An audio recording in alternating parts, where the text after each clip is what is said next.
quando temos apenas 18 a 20 anos sobre os ombros, o que é um peso ainda muito leve, desprezamos o passado, rimo-nos do presente e entregamos-nos descuidados a essa confiança cega no dia de amanhã, que é o melhor apanágio da mocidade. Memórias de um Sargento de Milícias, do Manuel Antônio de Almeida. Olha, entre muito do que já li, este aqui é um dos únicos livros que conseguem me tirar gigantescas gargalhadas. É um livro engraçadíssimo, interessantíssimo e maravilhosamente bem escrito. Não vou falar muito sobre o autor, Manuel Antônio de Almeida, porque nós já temos um vídeo aqui sobre o Manuel Antônio de Almeida e a sua obra dispersa. Vou deixar o cardzinho aqui em cima. É um videozinho antigo, onde eu comprei uma edição que já não se encontra mais, de todos os outros escritos do Manuel Antônio de Almeida, inclusive da sua peça de teatro intitulada Dois Amores. Então dê uma olhadinha lá naquele vídeo. Agora, Memórias de um Sargento de Milícias foi lançado em folhetim em 1852 e depois em 1854 sai em 2 tomos. O primeiro tomo sai em 54 e o segundo no comecinho do ano seguinte, em formato de livro, o Memórias de um Sargento de Milícia. Esse livro aqui é o único romance do autor, né? Na verdade é a única obra dele. O resto são escritos soltos que está reunido lá na obra dispersa. E francamente, é um livro que revolucionou sim a literatura brasileira, apesar de ser o único. Na época, né, do Manuel Antônio de Almeida, tem até um fato interessante, eu não sei se eu comentei naquele vídeo, um jovem vai trabalhar na tipografia aonde o Manuel trabalha e o Manuel é que ajuda ele naquele primeiro emprego. Aquele jovem, então, é Machado de Assis. Mas, às vezes, já é a terceira vez que eu leio Memórias de um Sargento de Milícias, e eu acho que se o Manuel não tivesse morrido tão jovem, ele seria tão grandioso ou até mais do que o próprio Machado de Assis. Porque, em questão de revolução linguística neste livro aqui, é a primeira vez que você encontra na literatura uma linguagem bem próxima do povo e os personagens também bem próximos do povo. Talvez isso seja influência da infância pobre do próprio autor. E ele também não morre rico, não. Se você ver naquele vídeo lá, que eu estou dizendo das obras dispersas, ele morreu pedindo dinheiro emprestado porque ele não tinha condições nem de se manter quase. Apesar de escrever muito bem como este livro aqui, esse livro aqui ele vai ser resgatado depois, né, inclusive pelo Machado de Assis. Ele não foi assim um sucesso estrondoroso assim que saiu, mas é interessantíssimo.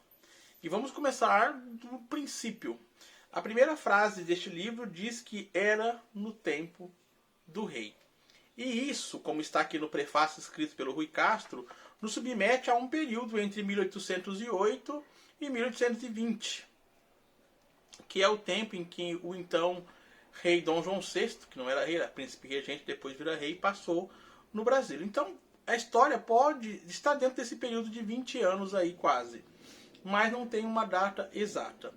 Outra coisa interessante é o narrador, porque o narrador então está no tempo presente, talvez ali o tempo que o livro foi escrito, 1852, e está rememorando o que aconteceu naquele período. Mas vale lembrar que a originalidade deste livro já se encontra no narrador. Apesar de ser um livro de Memórias de um Sargento de Milícias, não é esse sargento de milícias que está nos contando a história. É um narrador em terceira pessoa que conheceu todos os fatos daquela época. Então é a memória do narrador, a memória do sargento de milícias. É a memória do sargento de milícias contado por esse narrador. Então você já tem a diferenciação do que a gente costuma encontrar de livro de memórias. E ao mesmo tempo, a história desse sargento de milícias é toda nos narrada antes que ele vire sargento de milícia. Voltando ao princípio, então aqui você logo de início tem a história do Leonardo Pataca e da sua mulher. Ele veio de Portugal para o Brasil, então no navio se encontra com essa moça e entre pontapés e beliscões, que é assim como ele narra, eles vão se casar e desse relacionamento vai nascer o Leonardo, que é o filho do Leonardo Pataca. E você vai acompanhar então a história desses personagens. Olhando bem, eu nem diria que o sargento de milícias aqui, que é o Leonardo, o filho, seja o protagonista, porque a história é tão amplamente narrada sobre todas as pessoas que não parece que existe um personagem principal.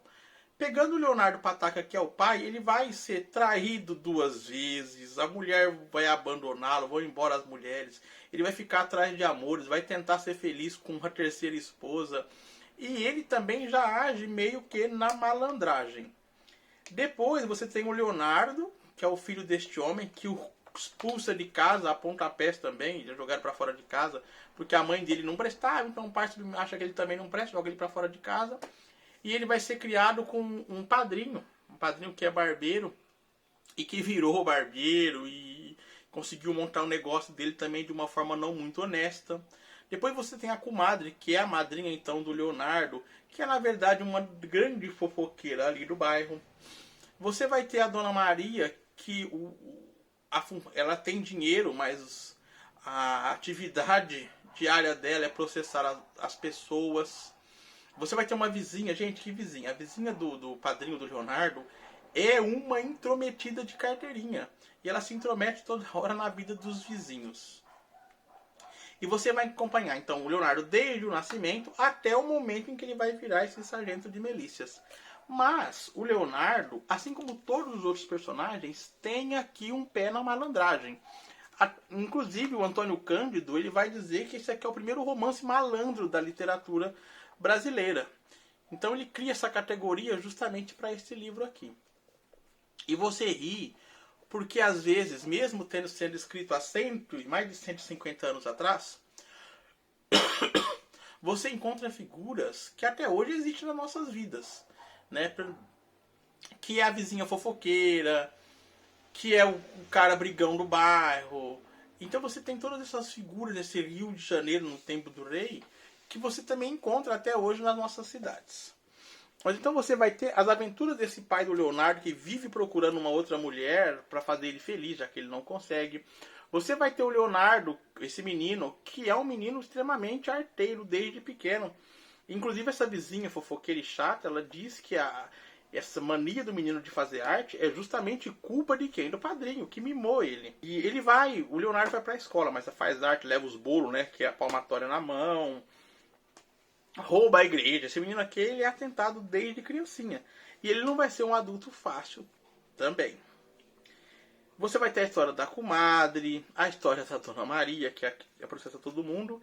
E você tem uma outra figura aqui que seria o vilão da história, que é então o Vidigal, o chefe da polícia do Rio de Janeiro dessa época, que vai perseguir o Leonardo nos tipos de arte, né, na arte que ele faz, na bagunça que ele faz no Rio de Janeiro.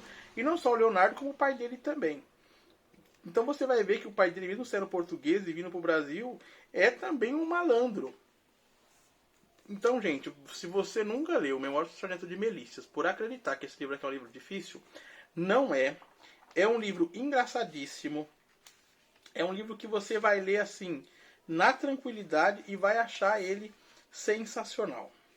E também é um retrato de uma época, a descrição desse Rio de Janeiro, do período do reinado de Dom João VI. Então vale muito a pena ler, acompanhar as travessuras do Leonardo, acompanhar as travessuras do pai dele, acompanhar essa fofoqueira de plantão que é a vizinha, e você vai rir muito. Então, para você que nunca leu, dê uma chance para este livro aqui, que você não vai se arrepender. Inclusive, o Rui Castro também disse que este livro é o primeiro que traz a palavra, né, bossa. E aqui na quarta capa do livro, contracapa, você tem aqui um trechinho que eu vou ler para vocês. O menino tinha a bossa da desenvoltura, e isto, junto com as vontades que lhes fazia o padrinho, dava em resultado a mais refinada má criação que se pode imaginar. Então, dê uma chance para Memórias de um Sargento de Milícia, este livrinho maravilhoso. Aquele abraço, não se esqueça de se inscrever no canal e até os próximos vídeos e a indicação deste livro maravilhoso.